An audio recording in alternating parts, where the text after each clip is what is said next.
New Zealand, the Governor-General officially dissolved Parliament, kicking off the process that will lead to an election on October 17. This amid a resurgence of COVID-19. Greg Besa reports from New Zealand.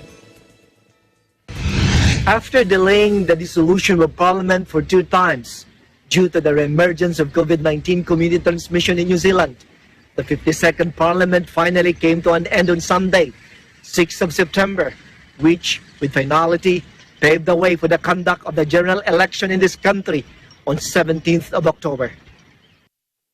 Due to a size limit in gathering of no more than 100 people under Alert Level 2, the dissolution ceremony was live-streamed on the Parliament's social platform website, which started at 11 o'clock in the morning. By virtue of the proclamation signed by the Governor-General of New Zealand, the 52nd Parliament was officially ended and thus stopped all its legislative functions. Yet, members of Parliament, including those appointed to cabinet positions, will remain until the new set of elected members are determined after the general election. The Governor-General also issued a writ directing the Chief Electoral Officer to hold a general election for the members of the House of Representatives of New Zealand, including those to be selected based on political party votes. It can be recalled that Prime Minister Jacinda Ardern, who has the sole authority to make the decision about the election date, delayed the polling from its original date on 19th September due to the emergence of COVID-19 community infection in the country. Nonetheless, she made it clear that she had no more intention to reschedule again the election, regardless of the status of the COVID-19 cases in the country. The postponement of the election was widely accepted by the general public, some of whom were members of the Filipino community. All things considered, I think the decision of the Prime Minister to move the elections to 17th October is fair and logical.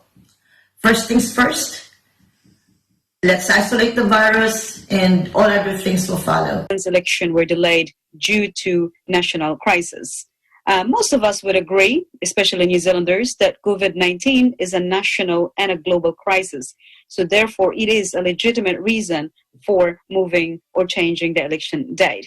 It seems to me that by moving the election date, the health of our communities is the government's priority, while at the same time giving a fair shot of other candidates to campaign. However, it is important that the strength of our democratic institutions, just like election, is also carried out or maintained. I agree of the move. It's not too much to ask.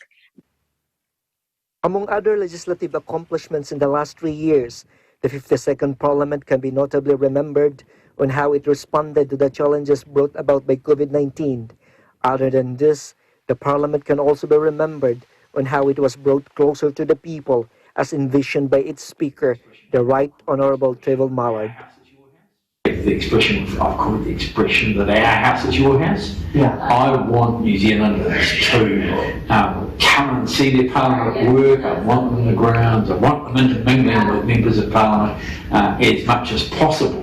Quite the opposite to what occurs in some countries where you get quite big barriers around the Parliament. So part of it, similar things to make it accessible both for people who work here, but also for... On the other hand, the 52nd Parliament was worth remembering for Filipinos, as they took pride of the inclusion of Paulo Garcia, the first member of Parliament of Filipino descent. Ever, ang Tagalog ng Filipino language ay nasalita sa loob ng New Zealand Parliament.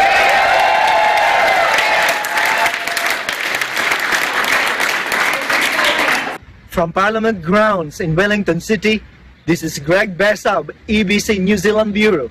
We live in interesting times.